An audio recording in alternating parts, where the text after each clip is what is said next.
Bueno, vamos a compartir la palabra de Dios hoy, que es interesante ver cómo Dios, en este caso la alabanza y las canciones que hemos cantado van un poco en relación con lo que me gustaría compartiros. Yo soy de las personas que a veces la palabra de Dios y los conceptos de la Biblia muchas veces cuando se clavan en el corazón permanecen por tiempos y tiempos y tiempos y no suelo deshacerme de ellos, sino que se arraigan ahí como algo muy importante. Y quisiera compartiros el texto de Lucas 9, verso 35. Y dice algo muy interesante que a mí me tocó hace mucho tiempo. Y desde entonces este verso para mí forma parte de mi herramienta diaria. Y dice así, Lucas 9, 29 al 35, pero yo voy a leer solo un versículo. Vino una voz de la nube que decía, este es mi Hijo amado, a él oí. Para mí este versículo es súper importante. Muy importante, diría que vital, porque depende de lo que oímos, nos nutrimos, sacamos conjeturas, sacamos argumentos y de eso es que vivimos, finalmente tenemos una conducta de vida. Cuando queremos afirmar nuestra fe, convertirnos en herramientas útiles para el Señor, porque como veremos más adelante, hay trabajo para todos. Es muy importante saber qué oímos, cómo lo oímos y cómo traducimos lo que oímos. En un mundo tan complejo como el que tenemos, no es difícil de entender que hay voces y criterios y maneras de escuchar un montón de historias que las interpretamos a nuestro estilo. El cielo dice de una manera categórica, este es mi Hijo amado, en el que yo he puesto toda mi confianza. A este tenéis que oír. Y eso creo que no tiene mucha interpretación. Es directamente el cielo de parte de Dios que nos marca a Jesús como la persona indicada que nos va a enseñar, va a nutrir nuestra fe, nos va a fortalecer y nos va a decir qué palabras tenemos que oír principalmente y cómo oímos. Una cosa es oír y otra cosa es escuchar. ¿Sí? ¿Cómo escuchamos las palabras que Jesús trae a nosotros? En un mundo donde las voces son tan diversas, tan distintas y cualquier mala interpretación puede hacer que tomemos una mala decisión, por lo cual muchas veces no sabemos sufrir las consecuencias.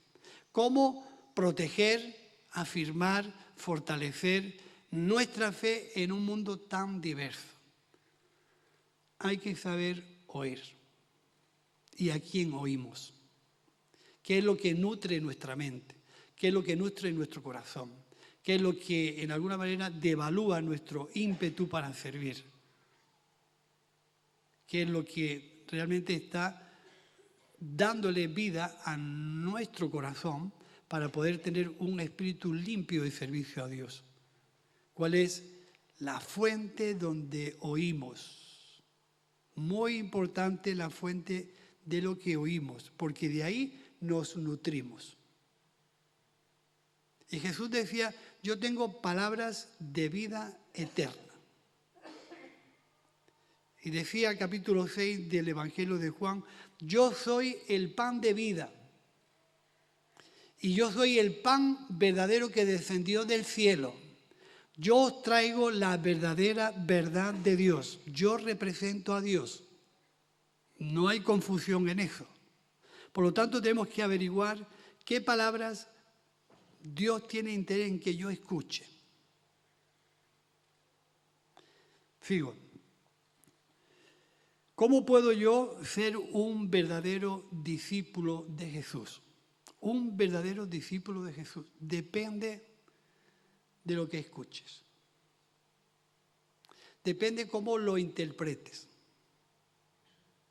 Es decir, las palabras que salen de Dios por medio de Jesús tienen la única intención de extender el reino de Dios y que mucha gente venga al conocimiento de la verdad. De lo cual Dios te quiere hacer un instrumento y una herramienta que lleve y publique y proclame y anuncie y hable de esas palabras de vida que salen de Dios, de lo cual Dios quiere hacerte a ti un verdadero discípulo. La manera de aprender a ser un verdadero discípulo es permanecer en lo que hemos escuchado de Jesús. Dice que el cielo y la tierra, ¿qué dice? Pasarán y traen sus modas y traen sus deseos y van implicados con muchas historias que personalizan intereses personales. Pero mis palabras no pasarán. Así, de ahí la importancia de que las palabras de Jesús llevan vida y la vida eterna de Dios cuando las escuchamos y las trasladamos a nuestro interior. En esto realmente es como la Biblia habla en el capítulo 8 del Evangelio de Juan. Y dice, entonces Jesús les dijo a los judíos que habían creído en Él: si vosotros permanecéis en mi palabra, es decir, la importancia de permanecer en lo que hemos oído de Jesús, que no cambia. Ni la palabra de Dios tiene sombra de variación, sino que es palabra de Dios que tiene vida eterna y que tiene un propósito y que quiere que tú las asumas para ser un verdadero discípulo de Jesús. Y conoceréis la verdad. Qué tormento es para mucha gente conocer la verdad. Porque la llevan a unos términos que no tienen nada que ver con la intención de Dios. Conoceréis la verdad. Cuando esa parte de la Biblia está hablando de la verdad, no está hablando de revelarte una verdad teológica. No está hablando de revelarte los misterios del fin de los años. Está hablando de que te va a revelar a una persona. Conoceréis la verdad, y la verdad la representa Jesús, que es el enviado de Dios. Conoceréis la verdad, y la verdad os hará libres, de los cuales muchas veces los cristianos que solemos adular y abultar mucho nuestra historia, somos presos de argumentos que no nos dejan conocer y profundizar mucho más en la verdad de Dios. La verdad de Dios tiene que ver con una persona, con un comportamiento, con una conducta y con una entrega hacia los demás, anunciando una buena noticia que acerque a los pecadores a Cristo. Cuanto más entendamos eso, más será Dios revelándose a nuestro corazón. No sé si estáis de acuerdo. Pero a mí recibir esta parte de entender y comprender a Dios de esta perspectiva, me ha librado de estar hoy en pie en la fe.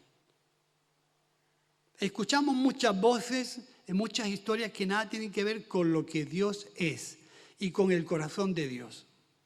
El corazón de Dios está continuamente clamando para salvar al mundo de su pecado y hacer que la obra de Cristo se haga real en la vida de mucha gente. Ese es el corazón de Dios. Esa quizás tiene que ser nuestra gran preocupación. ¿Cómo acercar al mundo y librarlo del pecado por medio del Evangelio que es Cristo? ¿Sí? Por ahí vamos a lo mejor. Nuestra fe en muchas ocasiones es confrontada, afrontada y puesta en evidencia. Y depende de la confianza que tengamos en lo que hemos oído, del oído fino que tengamos, no confundir si esto es de Dios o esto es de aquello, o esto es mío o esto es de aquel. Para comprender bien a Dios tenemos que tener claro cuál es el propósito que Dios tiene al enviar a Jesús. ¿Cuáles son sus palabras? ¿Cuáles son sus prioridades? ¿En qué hace Dios hincapié cuando aceptamos la fe cristiana para vivir de acuerdo a la voluntad de Dios? Porque si no tenemos claro eso, las ideas y las voces del mundo se van a mezclar de tal forma en tu cabeza que no vas a tener claro cómo avanzar en el reino de Dios. Y es bien sencillo. Amar lo que Dios ama y rechazar lo que Dios rechaza. Eso es el primer versículo teológico de Miguel Cruz. No aparece en la Biblia, pero pienso que es verdad. Amar lo que Dios ama y rechazar lo que Dios rechaza. Fijaros, nuestra fe, al haber aceptado a Jesús en nuestro corazón, va a ser retada. El mundo va a tratar de que tu fe pierda intensidad, pierda integridad, pierda valor. Y Dios forme parte como una cosa más de tu fe.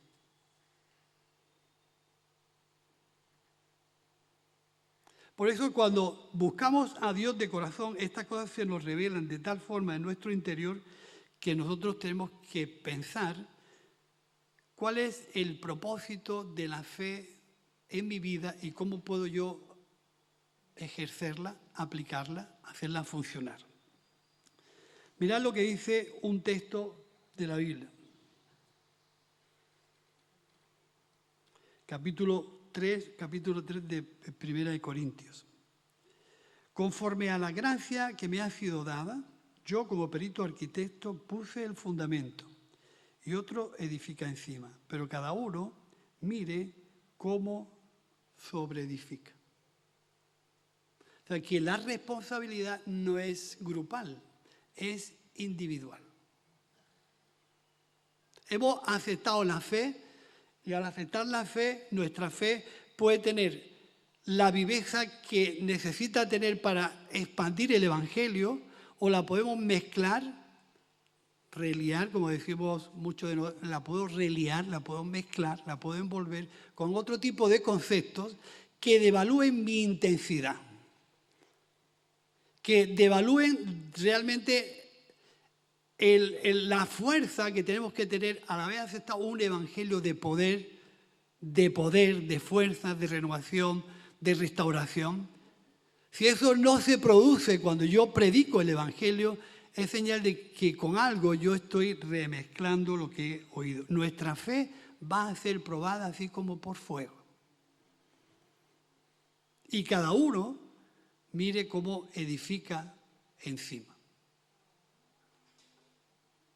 Recordad que la única intención es la expansión del reino de Dios, la evangelización, la predicación del evangelio. Estuvimos escuchando el domingo pasado un montón de textos y de escrituras que hablaban de la intervención del Espíritu Santo, que fue la fuerza de la Iglesia para expandir el evangelio. El Espíritu de Dios, la presencia de Dios, actuando de una manera viva y eficaz y real en los creyentes para hablar de lo que había sucedido en sus vidas.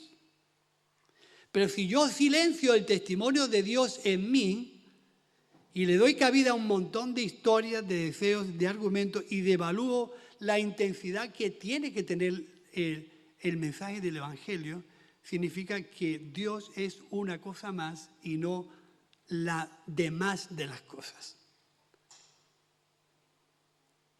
Dios no es segundo plato en ninguna mesa. Las palabras que tenemos que oír cuando nosotros preguntamos, yo quiero que Dios me hable de manera personal. Quiero que Dios trate conmigo y me diga cuál es su voluntad para mí. Eso pasa en ocasiones muy específicas. Cuando no ocurre, tenemos 66 libros, 39 en el Antiguo Testamento y 27 en el Nuevo, que marcan la voluntad de Dios de una manera clarísima, que hablan de la voluntad de Dios, que están inspirados por Dios para que tú vayas a ellos, te nutras y Dios te marque tu actuación dentro del plan del reino de Dios. A nivel personal igual no va a pasar nunca, pero tenemos palabras tan claras como esta que yo os voy a leer. Le dijo Jesús en cierta ocasión a sus discípulos: dadle vosotros de comer. Dentro de aquella historia de la multiplicación de los panes y de los peces, todo el mundo estaba expectante y Jesús estaba allí delante de una multitud y retó a la multitud a darle de comer, a compartir de lo que tenían. Para mí este verso es un martillo pilón. Es un reto que no me lo puedo sacar. Está ahí. Pero yo no puedo, en alguna forma, deshacerme de mí, de mis dudas y de mis interrogantes. Fíjate qué complejo es el mundo, cómo piensa, lo enredado que está en un montón de cosas. ¿Cómo me pides a mí que yo le dé de comer si apenas tengo nada? Estamos delante de Dios o del Señor que multiplica lo que tú tienes, por poco que sea. Pero si lo poco que tú tienes lo guardas, es imposible e inviable la multiplicación. Jesús dijo: dadle vosotros de comer. Es un reto para la iglesia hoy. La evangelización es un reto. La proclama del evangelio es un reto. El anuncio de esta buena noticia es un reto. Id. Pero el Señor no me escucha, no me oyen, están en otras historias, le atrae otras cosas, no prestan atención. Yo te he dicho que les deis vosotros de comer. ¿Qué tienes en la mano? Importante. ¿Con qué intensidad vivimos la proclama del Evangelio y el anuncio del Evangelio? Sí, ¿damos al Espíritu Santo la capacidad mágica que lo haga todo, sin que yo haga nada? ¿O busco a Dios en oración, en reflexión de la palabra, dándole el lugar a Dios que es digno de tener en nuestra vida, para que la proclama del Evangelio se haga viva y eficaz? Dios o es el primero en la mesa o no es segundo plato en ninguna mesa. No sé cómo lo tomáis esto, pero es una situación que se debe dar en el creyente. Dios es lo más importante en mi vida, lo que más valor tiene. Y me ha encargado a mí que le dé de comer al mundo. ¿Cómo y de qué forma entiendo yo las palabras de Dios que me pueden transformar? Dice que Jesús recorría todas las aldeas y las ciudades enseñando en las sinagogas de ellos, predicando el Evangelio, el reino de Dios y sanando toda la enfermedad y toda dolencia en el pueblo. Al ver a las multitudes tuvo compasión de ellas, porque estaban desamparadas y dispersas, como ovejas que no tienen pastor. Entonces dijo a sus discípulos: a la verdad la mies es mucha, mas los obreros pocos. Rogad pues al Señor de la mies que envíe obreros a su mies. La pregunta es, desde tu perspectiva, desde tu realidad, de lo que tú eres, ¿cómo ves el mundo? ¿Y hasta dónde llega tu implicación con lo que estás viendo?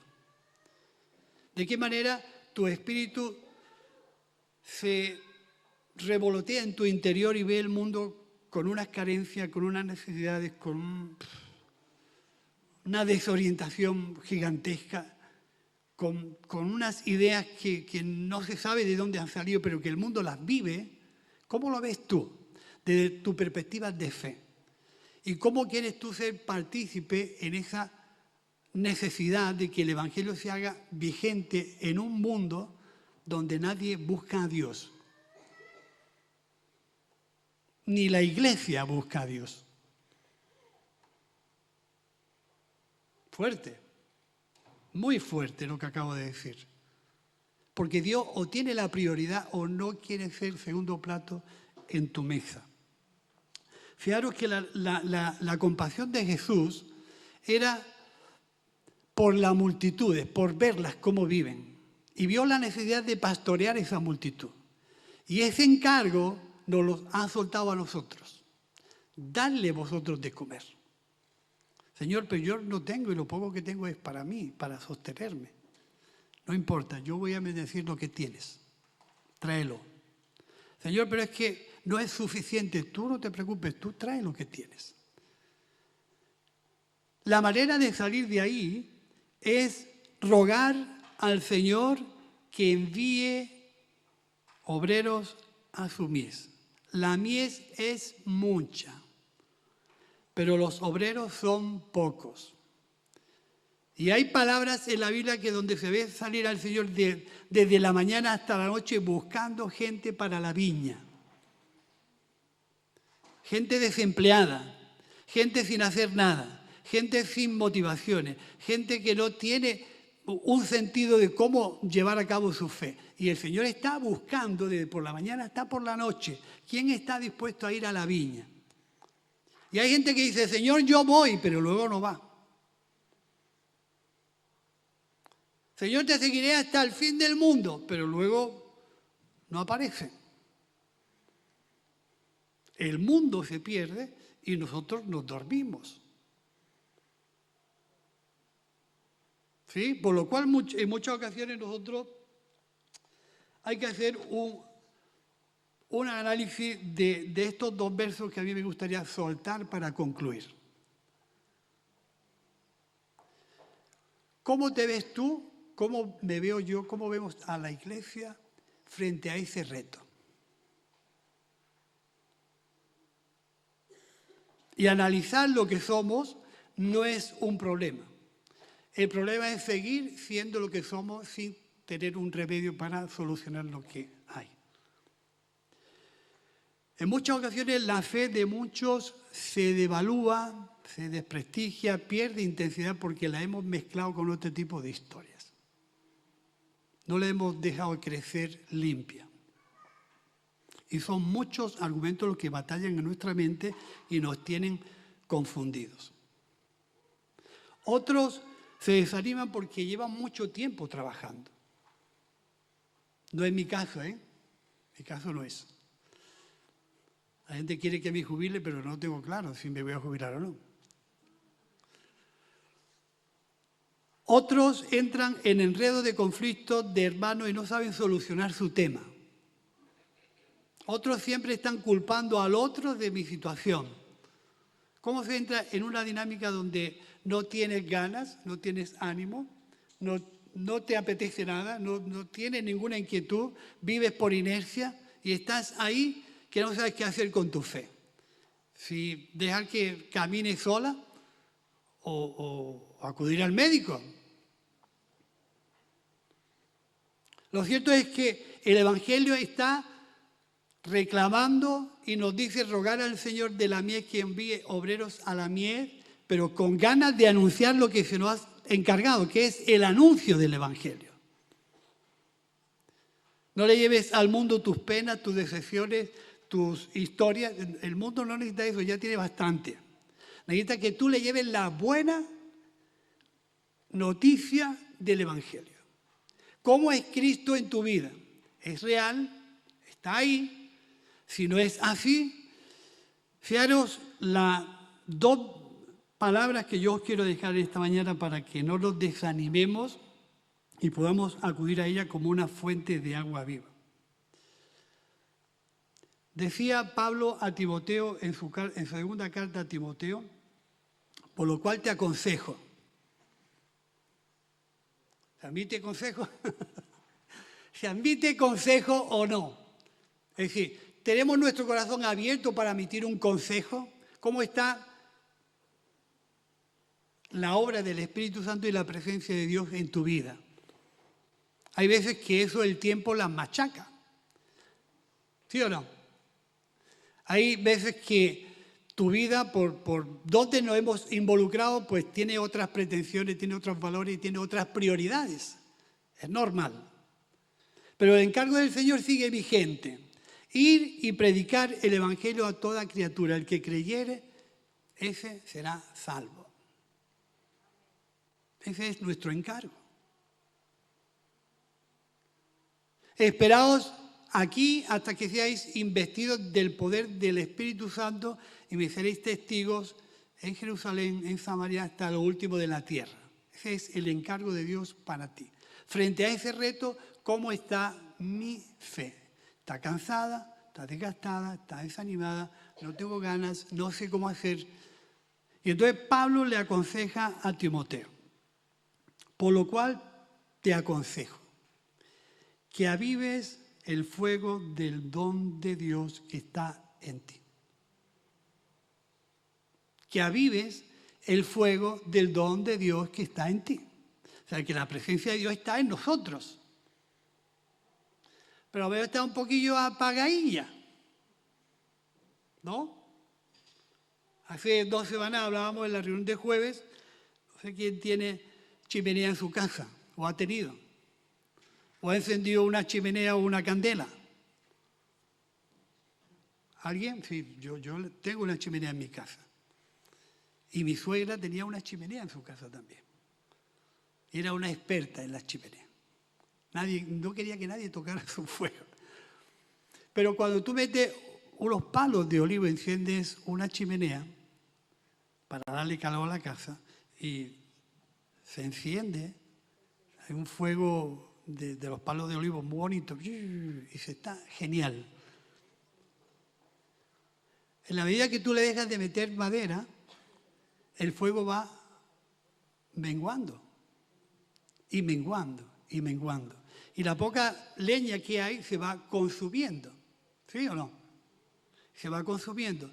Y llega a hacerse cenizas todo lo que antes era un esplendor.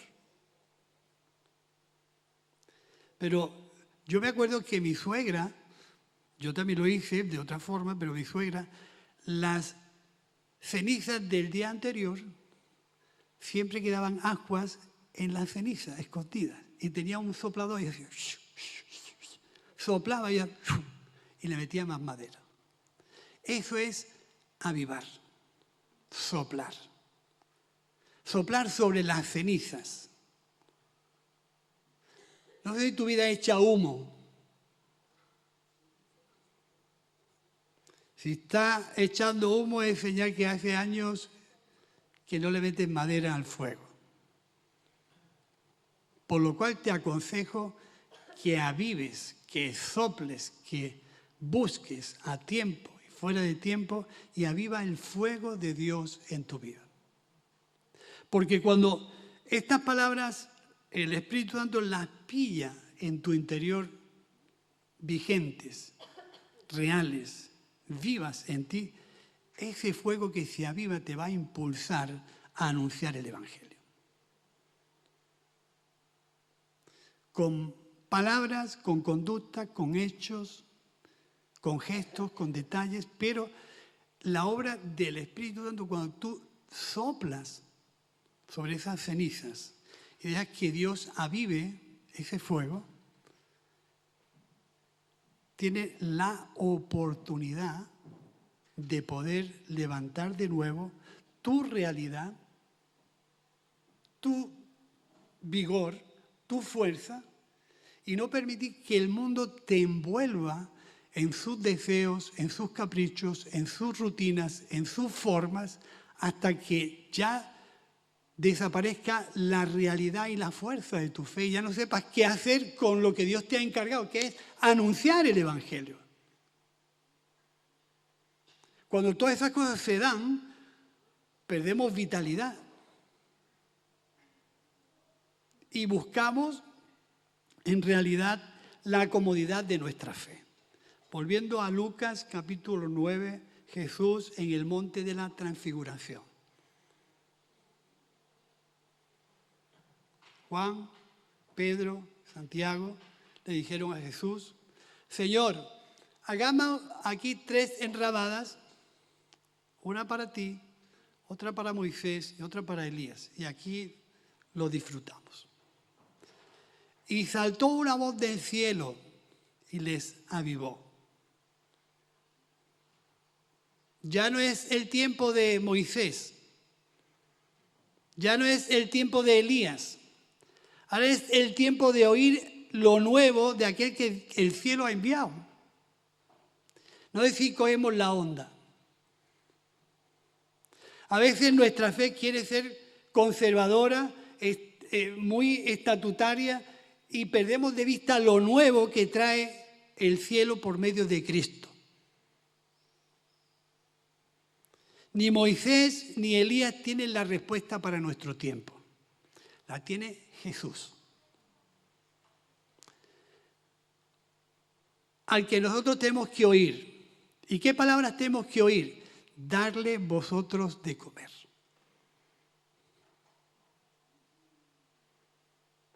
¿Cómo? Ruega a Dios que envíe obreros a la mies y levante personas que sean llamadas por Dios para hacer este trabajo.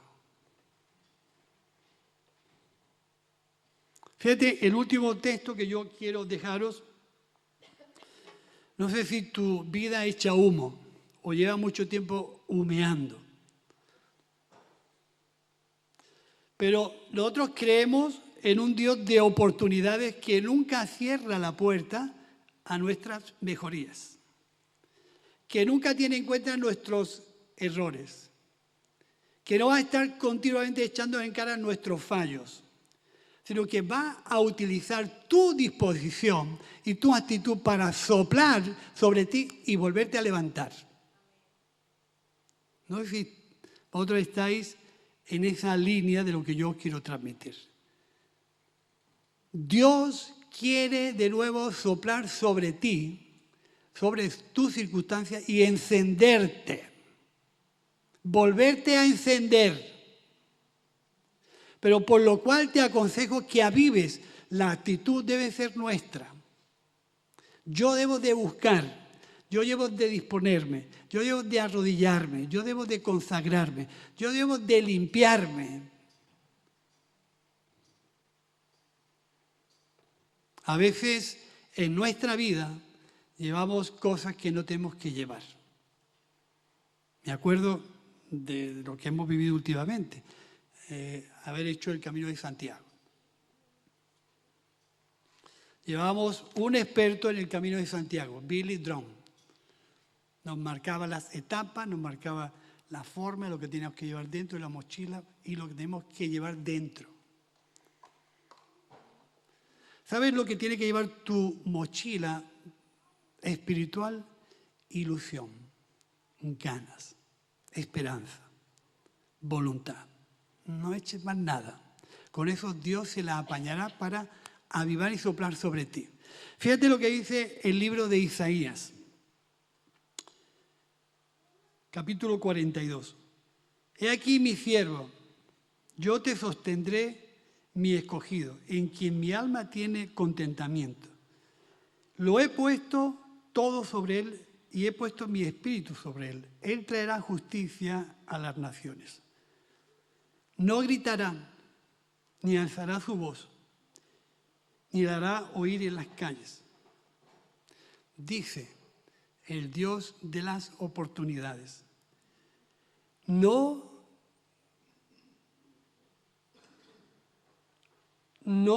quebrará la caña cascada, ni apagará el pábilo que humeare. Por medio de él traerá la verdad y la justicia. No se cansará ni desmayará hasta que establezca en la tierra su justicia. Y en las costas esperan en su ley. Dios no partirá la caña cascada, ni apagará el pábilo que humea. ¿Habéis apagado alguna vez una vela por arriba? Coges la mecha y le pones los dedos y la apagas. ¿Y qué es lo siguiente? Empieza a echar humo. Puede que nuestra vida sea un símbolo de ese ejemplo.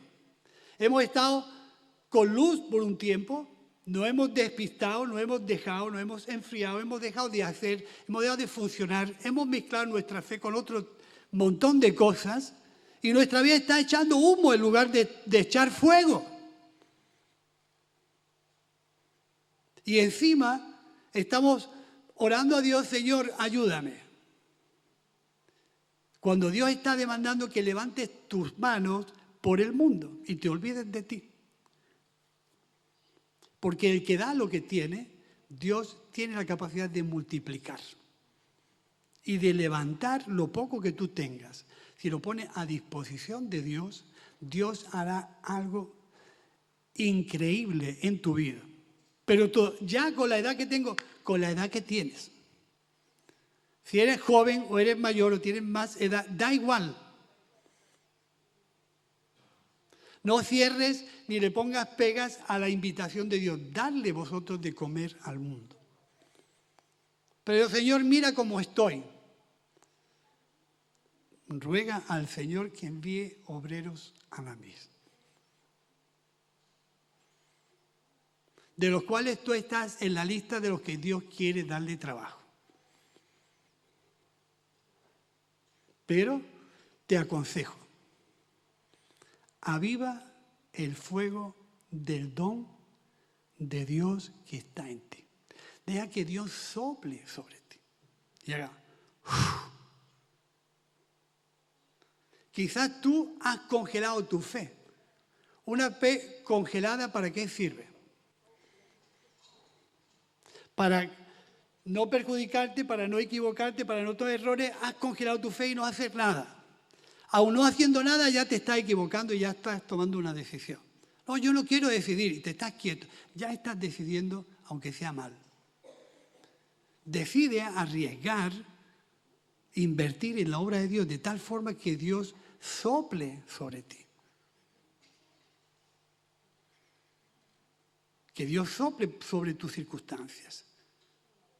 Siempre hemos dicho, Dios es un Dios de orden. Y no quieres ver que tu cabeza está desordenada, que tu fe no sabe cómo poder utilizarla, que no tiene funcionalidad. ¿Qué haces con tu fe? La exhortación de esta mañana no es una reprimenda a tus circunstancias, sino a tu actitud. Te aconsejo que avives, que te esfuerces, que mires cómo edificas encima. Cualquier cosa no vale. No devaluemos el valor del Evangelio. No devaluemos nuestra fe. No devaluemos nuestra conducta. No devaluemos nuestro testimonio. La gente quiere ver gente que viva y sufra y esté integrada de una fe viva y eficaz, que la gente pueda ver que eso que tú tienes es lo que ellos necesitan. Pero si nos mezclamos en un mundo donde nadie distingue quién es, y nuestras acciones no son evidentes, y nuestras conductas no son evidentes, y nuestras formas de pensar no se hacen evidentes en un mundo como el de hoy, ¿quién podrá creer si nosotros no vamos a anunciar un evangelio de calidad y una verdad que es absolutamente salvadora para el mundo? Así que la presencia de Dios te está esperando. No hay más. Si estás echando humo, deja que Dios sople sobre ti. Si estás cansado y desanimado, deja que Dios sople sobre ti. Es una obra de Dios, no es nuestra. Nuestras fuerzas se terminan y se regeneran. Se terminan y se regeneran, se terminan y se regeneran. Es lo que Dios ha escogido. Pero Dios está pensando en ti. Y cuando hemos leído este texto, Dios no apagará el pábilo que humea, es porque todavía en tu vida ve oportunidades de utilizarte y de hacerte una herramienta útil. Aunque tú ya hayas descartado muchas opciones, pero Dios está viendo en ti una herramienta útil y no va a apagar tu vida porque tú hayas tenido un pensamiento negativo o un pensamiento pesimista. Dios tiene interés en tu vida. seas más joven, menos joven o jóvenes de edad avanzada. Da igual, ¿no? Somos un grupo de jóvenes de edad avanzada. Ahí estamos. ¿No, Charo? Pues Dios todavía tiene ilusión con nosotros. Así que nos ponemos en pie.